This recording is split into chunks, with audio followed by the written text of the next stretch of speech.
¿Cómo estás, Jesús? Muy buenas tardes.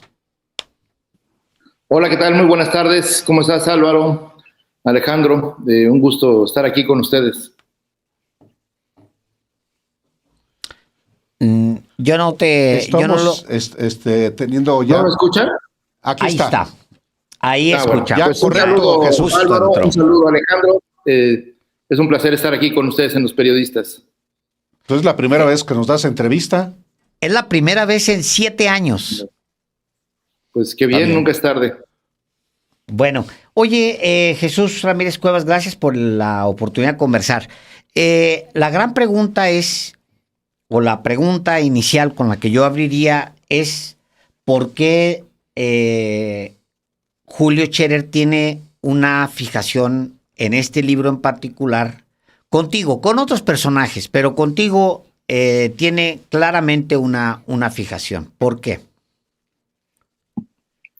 Pues mira, había que preguntarle a él. Yo no tengo ninguna fijación de ese estilo, personalizada, pero me imagino que es por las posturas que pues representamos en el movimiento, que es, digamos, pues las causas de la izquierda, las causas de la sociedad, y que a veces pues estas se enfrentan o se contradicen, digamos, en materia, en temas nacionales, pues las visiones de otros sectores, el sector empresarial, denodadamente de donde viene el trabajo de abogado de Julio Scherer.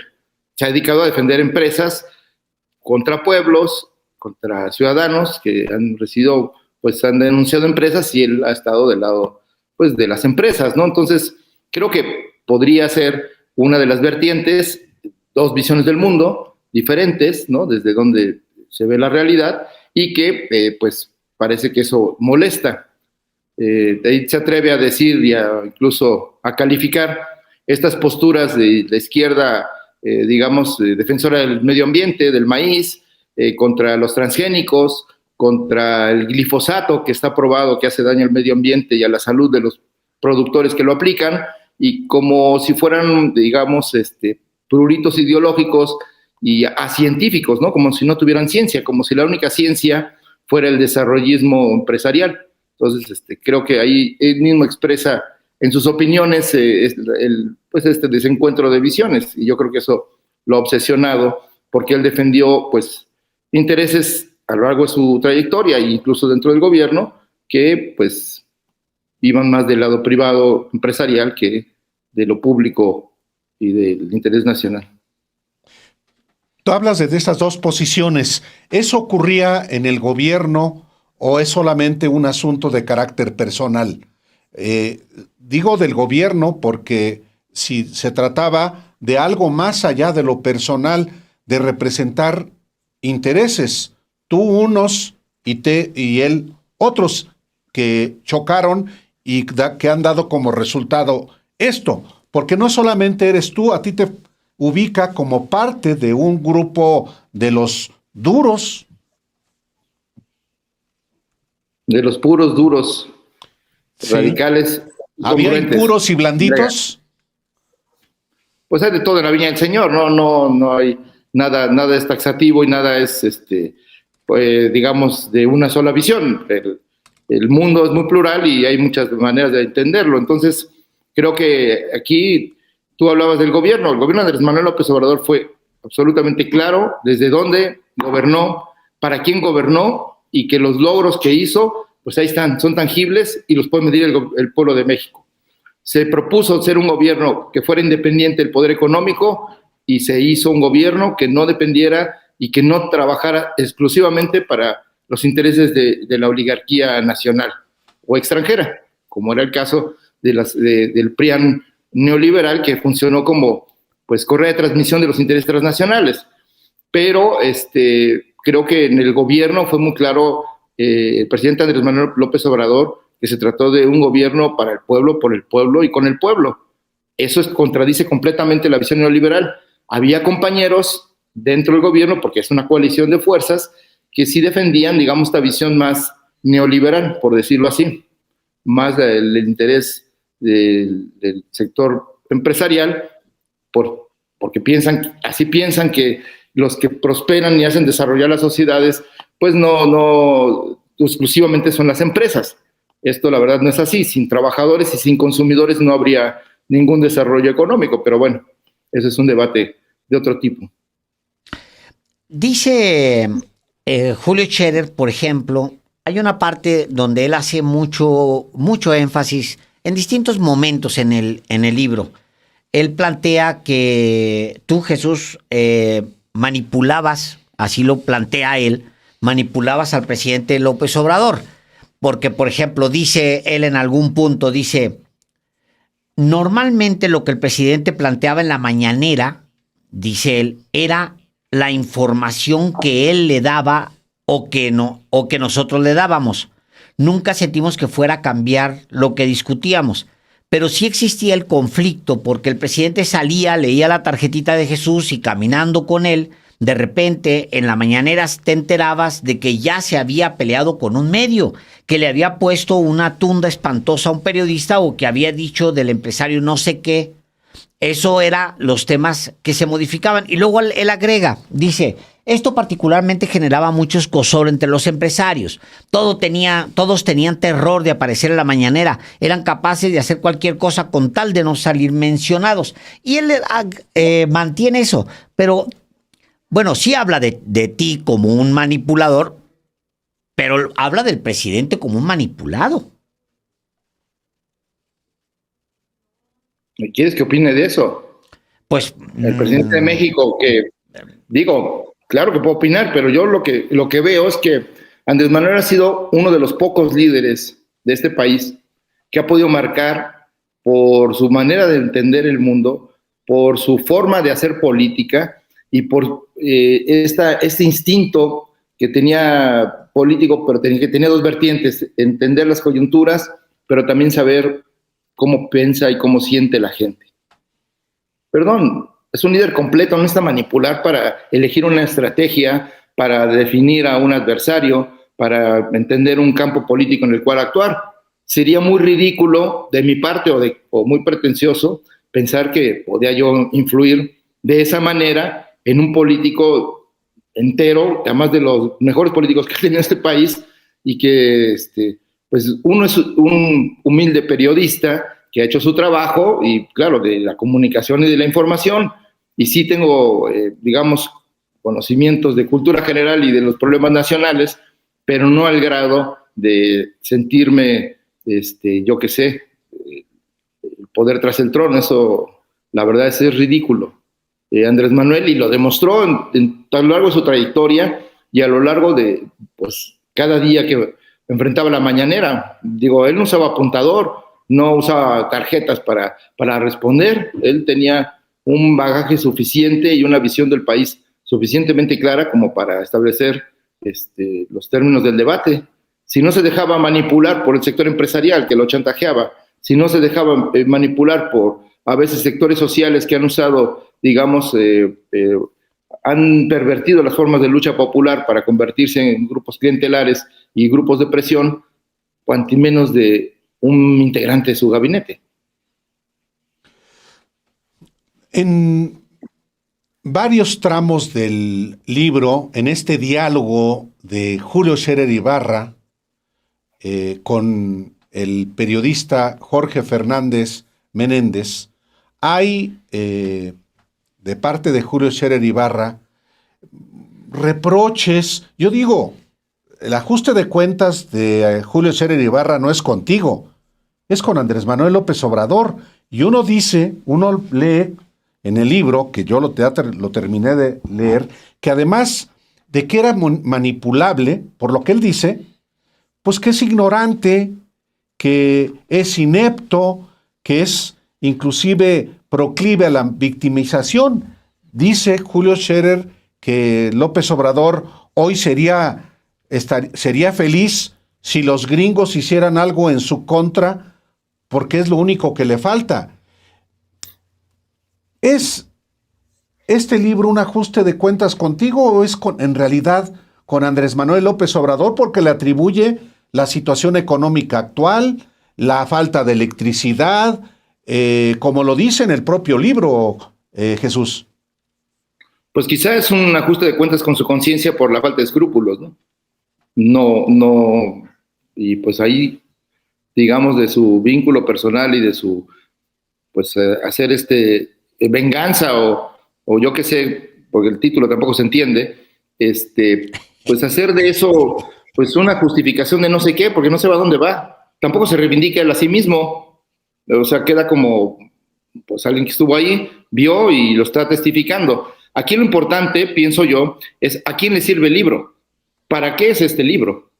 Tú ves a Jorge Fernández Menéndez, un personaje ligado a Ricardo Salinas Pliego, que ha desplegado una campaña para presentar este libro como nunca se ha visto en los últimos tiempos, claro, con una estrategia escandalosa personificada a través de los testimonios en los que habla de mí, pero en la idea de generar una condición que también es una estrategia política de hacer de esto una guerra de lodo, a ver quién termina más hundido, ¿no? Eso es lo que intentan y pretenden.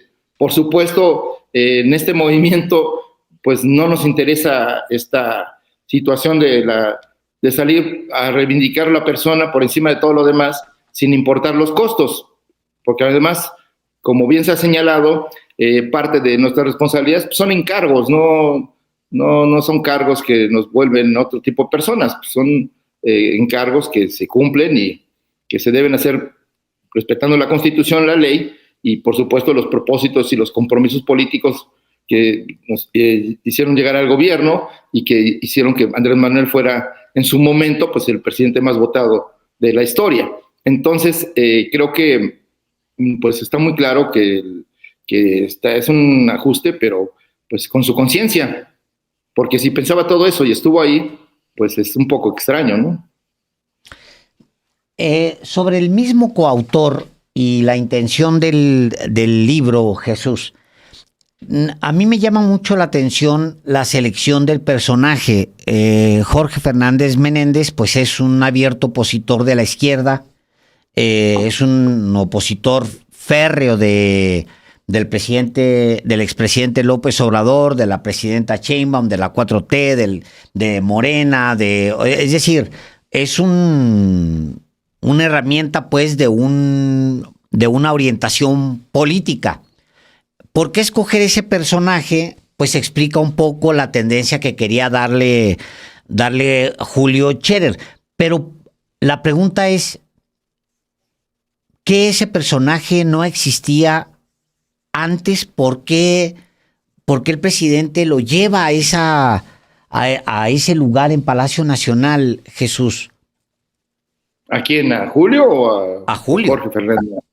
No, a Julio, el otro no, el otro es un tipo que allá anda en lo suyo. Eso le toca al presidente Andrés Manuel explicarlo como presidente y ahora como expresidente decir por qué nombró el gabinete y por qué tuvo el gabinete que tuvo y por qué despidió a las personas que despidió y por qué presentaron su renuncia a quienes presentaron su renuncia. No me toca a mí explicarlo, pero lo que sí creo, y que eso es algo muy importante, es las propias intenciones del libro están en sus propias páginas. Cuando utiliza verdades a medias o mentiras deliberadas o datos falsos para denostar, acusar y querer construir la imagen de un movimiento corrupto, de un movimiento ligado al narcotráfico, de un movimiento que no es de transformación, sino es de retraso, pues están, digamos, abonando a todas las tesis de la derecha, por un lado, las tesis estadounidenses que hoy están en boga, y que entonces el libro es un libelo. No es un libro de análisis, no es un libro testimonial, es un libelo que pretende manchar el legado de Andrés Manuel López Obrador y hoy del gobierno de la presidenta Claudia Sheinbaum, denostando a la persona, devaluando sus objetivos y poniendo en entredicho su operación.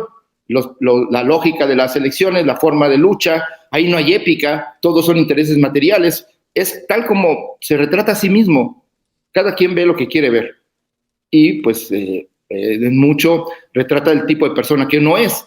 Entonces, pues ahí está retratado a sí mismo el señor don Julio Scherer y el señor Fernández Menéndez. Ahí están su retrato, más que un retrato de un personaje histórico que transformó México y que vino desde abajo.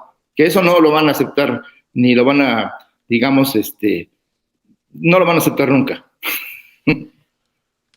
Scherer Ibarra, aunque lo escriba con una tipografía diferente Fernández Menéndez, finalmente es Scherer Ibarra el que te hace una imputación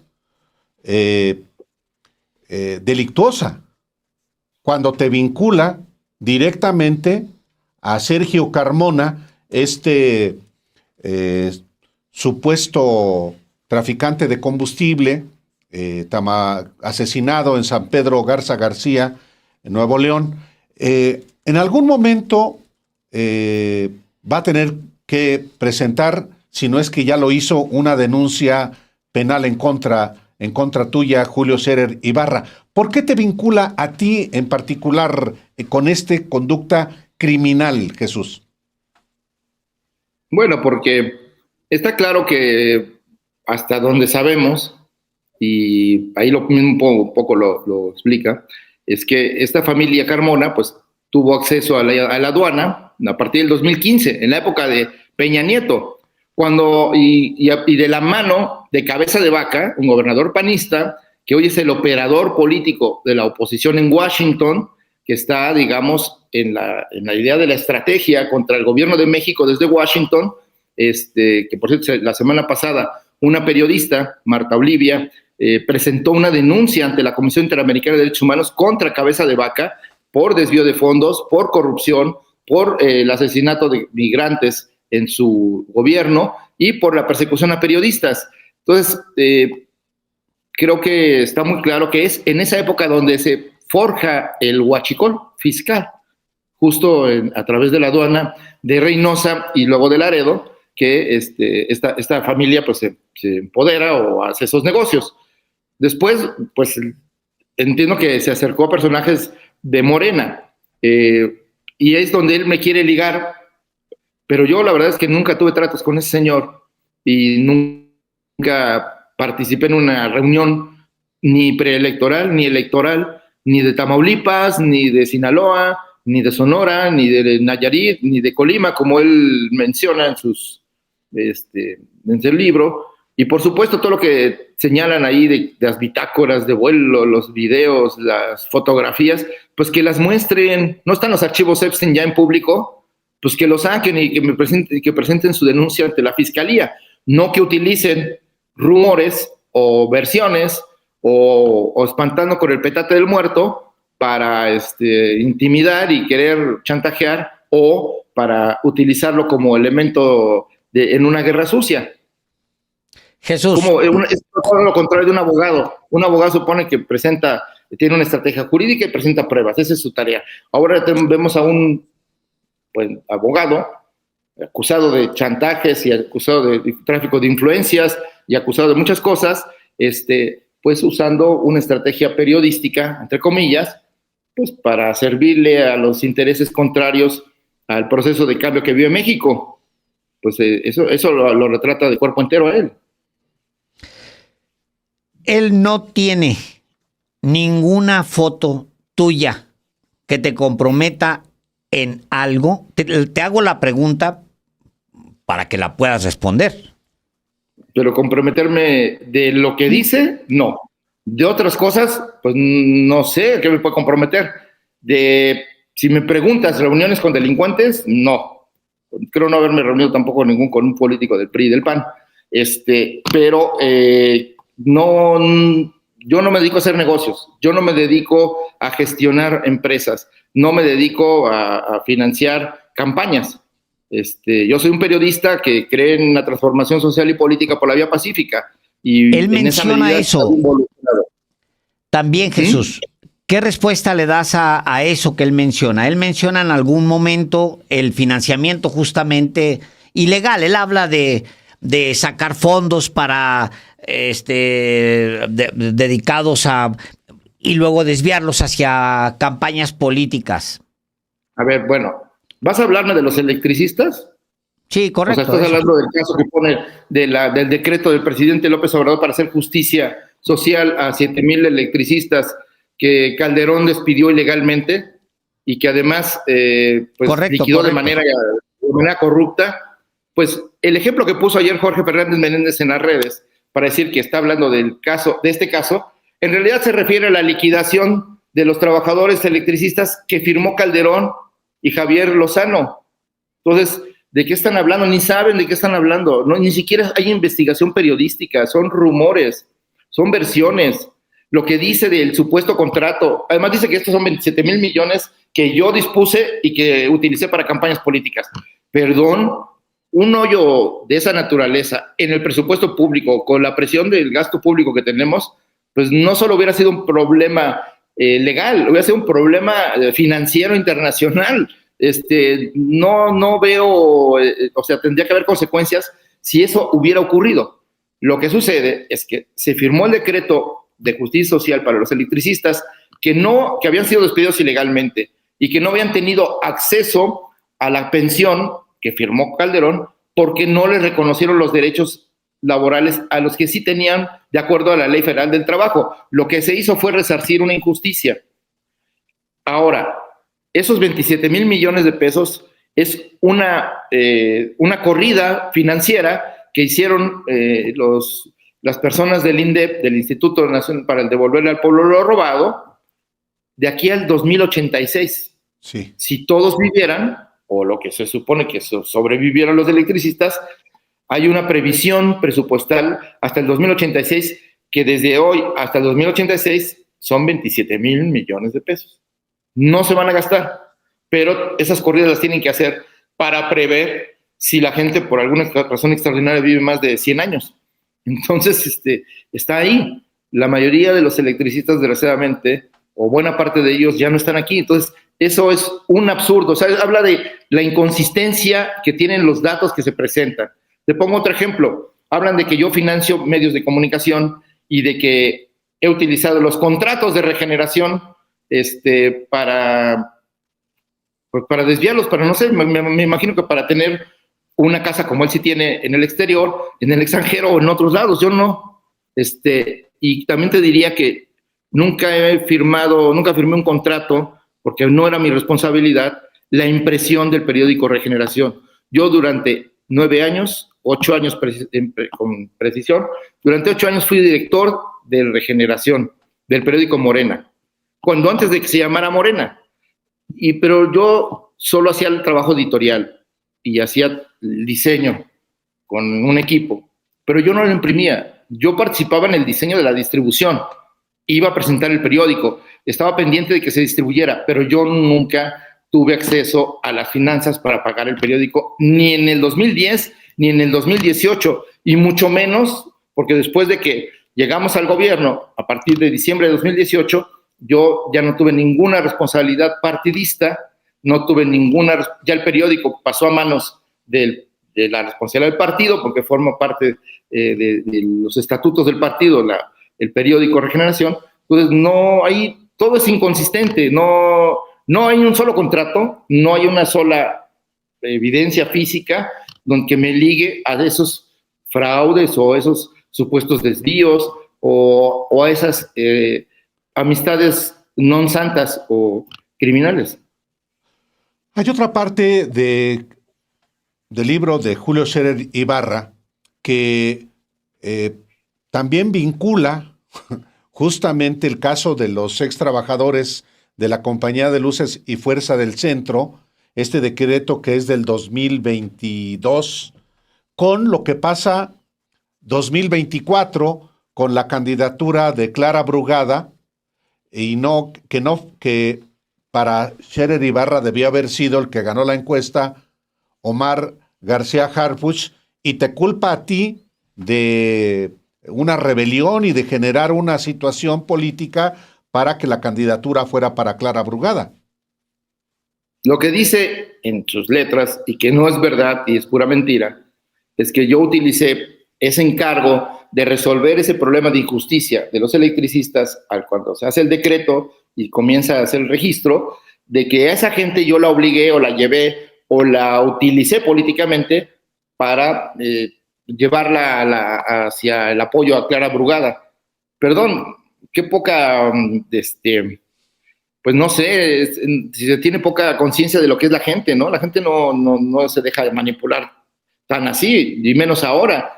Y luego, por el otro lado, pues totalmente ridículo. ¿Yo dónde voy a utilizar al ESME, que es uno de los sindicatos más combativos, más polémicos, donde hay muchos liderazgos, y donde se disputan la dirección, muchas cosas, ¿cómo voy yo a poder controlar, manipular? No soy Fidel Velázquez, tampoco la herencia de la CTM, entonces no tengo ninguna dotes de líder obrero para llevar a ningún sindicato a apoyar, o una parte del sindicato o a un grupo de trabajadores a apoyar a una candidatura. Que además, dicho sea de paso, yo no me metí en el proceso electoral interno. Yo emití opiniones personales respecto a, como todo ciudadano, pues dónde están mis simpatías. Y realmente yo lo hice con Claudia Sheinbaum abiertamente y hasta ahí quedé. Nunca hice una expresión pública a favor de ningún otro candidato a gobierno o a diputado o senador.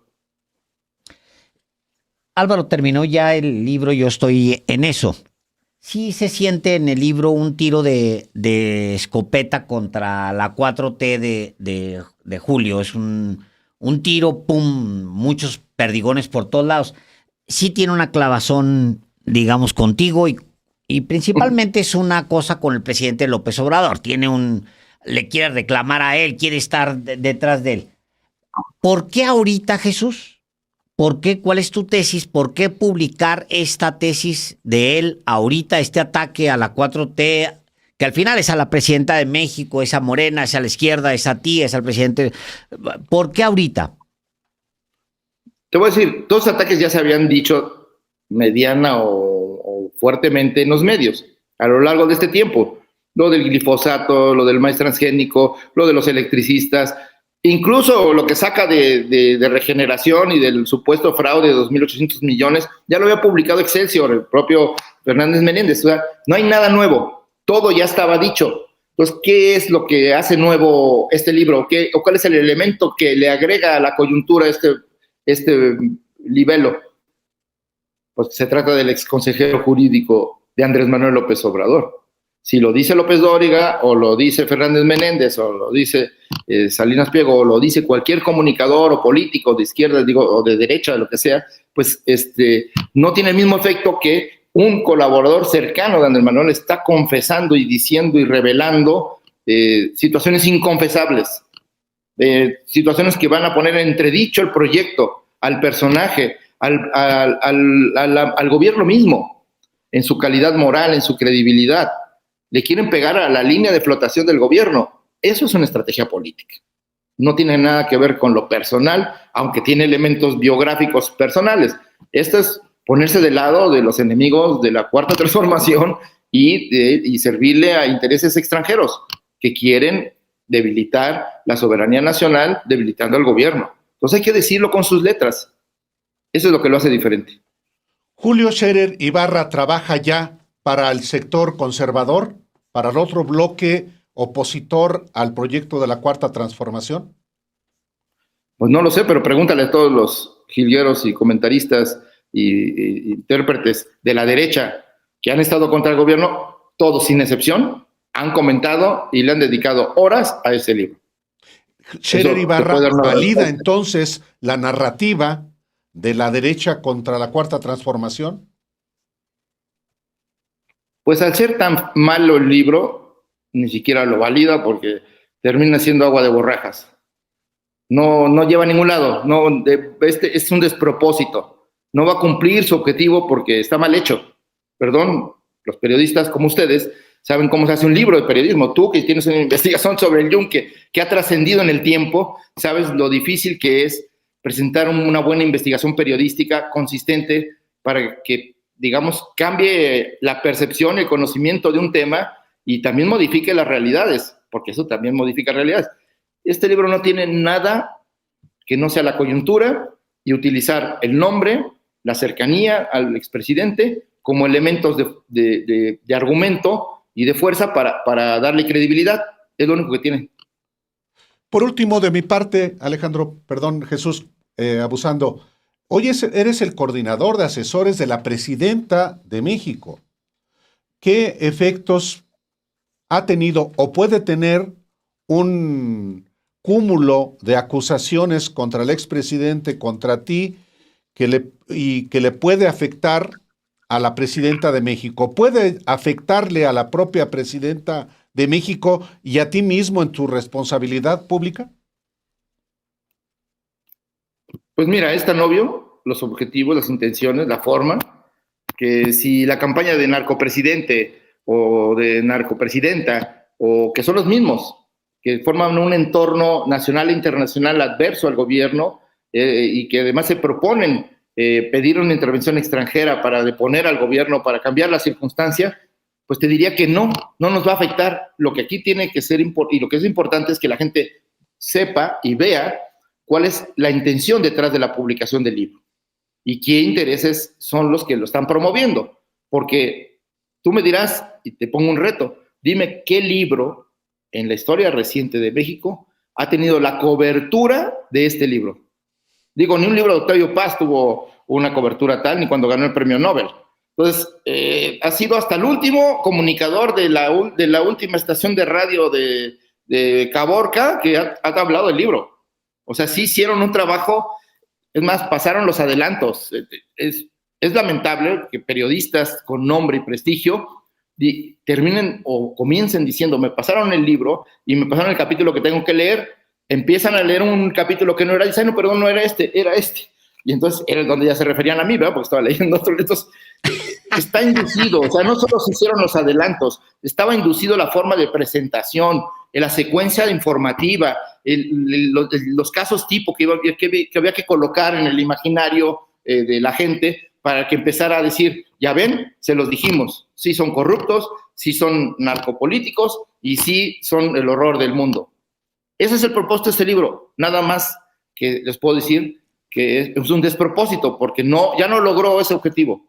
Ya está revelado el juego y pues las máscaras han caído y pues todo cae por su propio peso.